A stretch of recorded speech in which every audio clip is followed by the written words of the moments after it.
Supreme court ने गुजरात सरकार को खूब फटकार लगाया है और कहा है कि आप कौन होते हैं दोषियों को रिहा करने वाले। सुनवाई पर सुनवाई के बाद तो दोषियों को सज़ा दी जाती है और आपने एक झटके में सारे दोषियों का गुनाह माफ़ करके उन्हें रिहा कर दिया। यह कोई ऐसा वैसा अपराध है क्या जो जब चाहा लाए जब चाहा छोड़ दिया? बख्शा नहीं जाएगा दोषियों को। और फिर गुजरात सरकार का फैसला धरा का धरा रह गया। हमारा संविधान सबको समानता का अधिकार देता है। कोई रंग भेद नहीं, कोई जाति भेद नहीं, कोई वर्ण भेद नहीं, सबके साथ समान व्यवहार किया जाएगा। किसी जाति वर्ग विशेष में कोई भेदभाव नहीं रहेगा। बिल्किस बानो रेप केस के सारे अपराधी फिर जाएंगे जेल, ऐसा सुप्रीम कोर्ट का आदेश है। पूरा जीवन उन्हें जेल में बिताना पड़ेगा। यह फैसला सुप्रीम कोर्ट ने 8 जनवरी साल 2024 को कोर्ट खुलते ही सुना दिया। जो औरत 21 साल से इंसाफ के लिए लड़ रही है, उसके आरोपियों को इतनी आसानी से कैसे छोड़ा जा सकता है और कैसे छोड़ दिया गया? कौन है यह बिल्किस बानो जो 21 साल से अपनी लड़ाई लड़ रही है? इस बात को जानने के लिए हमें 22 साल पीछे जाना होगा। वह साबरमती एक्सप्रेस थी जो कार सेवकों से खचाखच भरी हुई थी और इतिहास का वह काला तारीख 27 फरवरी 2002। साबरमती एक्सप्रेस के कुछ डिब्बे अचानक धूं धूं करके जलने लगते हैं। इसमें आधिकारिक रूप से 59 लोगों के मारे जाने की खबर आई थी और फिर क्या पूछना था। शुरू हो गया दंगा फसाद और गुजरात का यह प्रदेश सांप्रदायिक दंगों से दहल उठा था। गोधरा की रहने वाली बिल्किस बानो अपनी बेटी जो 3.5 साल की थी और अपने परिवार के 15 लोगों के साथ घर छोड़कर भाग जाती है। जब दंगा फसाद शुरू होता है, सांप्रदायिक दंगों में एक संप्रदाय दूसरे संप्रदाय के ऊपर जानलेवा हमला करता है और यह औरत बिल्किस बानो अपने परिवार के साथ, अपनी छोटी बच्ची के साथ घर छोड़ कर के भाग जाती है और तब वह 5 माह की गर्भवती भी थी और उसकी उम्र मात्र 21 साल थी। भागते भागते बिल्किस बानो अपने लोगों के साथ 3 मार्च 2002 को छप्परवाड़ गांव पहुंचती है।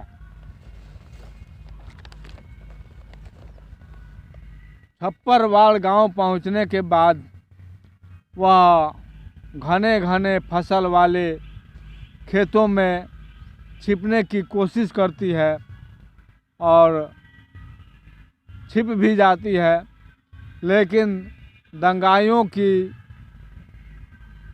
आँखों से उसका परिवार और वह नहीं बच पाते और दंगाई उनको आखिर खोज लेते हैं और फिर शुरू होता है इंसानियत को शर्मनाक करने वाला हैवानियत का खेल। दंगाई 30 लोग थे जो बिल्किस बानो और उसके परिवारजनों को लाठियों और जंजीरों से पीट रहे थे। 3 मार्च को दाहोद जिला के रंधिकपुर गांव में 5 महिलाओं के साथ शुरू होता है रेप का घिनौना खेल। उसकी मां के सामने उसका रेप हो रहा था और उसके सामने उसकी मां का रेप हो रहा था और मां बेटी दोनों इस रेप का शिकार हो रही थी, रो रही थी, चिल्ला रही थी, गिड़गिड़ा रही थी, लेकिन बलात्कारी अपने हवस पूरी करने के लिए तुले हुए थे, जबकि वह 5 माह की गर्भवती भी थी। और रेप के बाद शुरू होता है मौत का तांडव। उसकी आंखों के सामने उसके परिवार के 7 लोगों को दंगाइयों ने मौके पर ही मार दिया। उसकी दूधमुही जो बची थी 3.5 साल की, उसको उठाकर पटक पटक करके मार डाला गया।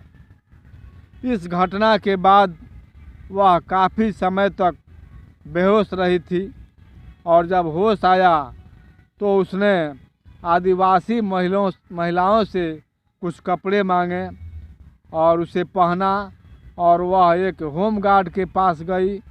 होमगार्ड उसे लिमखेड़ा थाने ले जाता है और वहीं पर रिपोर्ट दर्ज करवाई जाती है बलात्कारियों के खिलाफ। वहाँ से उसे गोधरा के रिलीफ कैंप ले जाया जाता है और फिर यह मामला राष्ट्रीय मानवाधिकार आयोग के पास चला जाता है। तत्पश्चात सुप्रीम कोर्ट सीबीआई को जांच का आदेश देती है। राष्ट्रीय मानवाधिकार में इस मामले को जाने से पहले पुलिस ने सबूतों के अभाव में इस केस को लगभग खारिज कर दिया था, निष्प्रभाव बना दिया था। लेकिन सीबीआई की जांच चार्जशीट में 18 लोगों को दोषी पाया गया और उनको 2004 में गिरफ्तार भी कर लिया गया। इसी बीच बिल्किस बानो को कई बार जान से मारने की धमकियां भी मिलती रहीं और डर के मारे वह रेप पीड़िता बिल्किस बानो अपना ठिकाना बदलती रही और इस तरह ठिकाना बदलते बदलते वह लगभग 20 जगहों पर रही, 20 घरों में रही, छिप कर रही, डर कर रही। उसके अपील पर यह मामला गुजरात से मुंबई कोर्ट भेज दिया गया और फिर 2008 में सीबीआई की स्पेशल कोर्ट ने 11 लोगों को दोषी पाया और 8 को सबूत के अभाव में छोड़ दिया गया। 11 लोगों को 21 जनवरी 2008 को उम्र कैद की सज़ा सुनाई गई, लेकिन गुजरात सरकार ने 2022 में 15 अगस्त के दिन स्वतंत्रता दिवस के शुभ मौके पर, शुभ अवसर पर इन सभी आरोपियों को, 11 आरोपियों को रिहा कर दिया।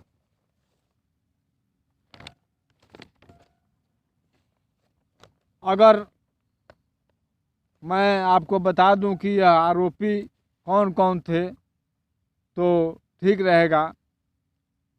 ये आरोपियों में जो नाम है 11 आदमियों का, जसवंत नाई हैं, गोविंद नाई हैं, शैलेश भट्ट हैं, राधे श्याम शाह हैं, विपिन चंद्र जोशी, केसर भाई बुहानिया, प्रदीप मोढ़वाडिया, बाका भाई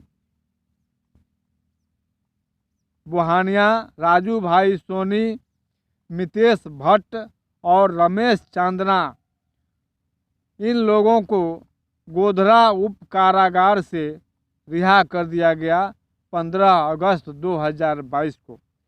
लेकिन इनके रिहा करते ही पूरे देश में जगह जगह धरना प्रदर्शन होने लगे कि बिल्किस बानो के अपराधियों को कैसे रिहा कर दिया गया।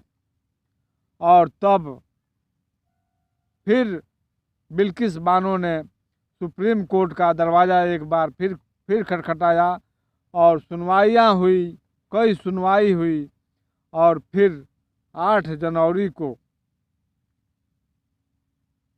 सुप्रीम कोर्ट की जस्टिस बीबी नागरत्ना और जस्टिस उज्ज्वल भुइयां की बेंच ने यह फैसला सुनाया है कि दोषी फिर जेल जाएंगे, उनके साथ कोई मरम्मत, कोई रिहाई और कोई माफ़ी नहीं सुनी जाएगी। उनका अपराध क्षमा के योग्य नहीं है। तो दोस्तों, ये था हमारा आज का video Bilkis Bano rape case. Video अगर अच्छा लगे और जानकारी भरा वीडियो अगर लगे तो हमारे चैनल को ज़रूर सब्सक्राइब कीजिएगा। वीडियो को लाइक और शेयर करना मत भूलिएगा।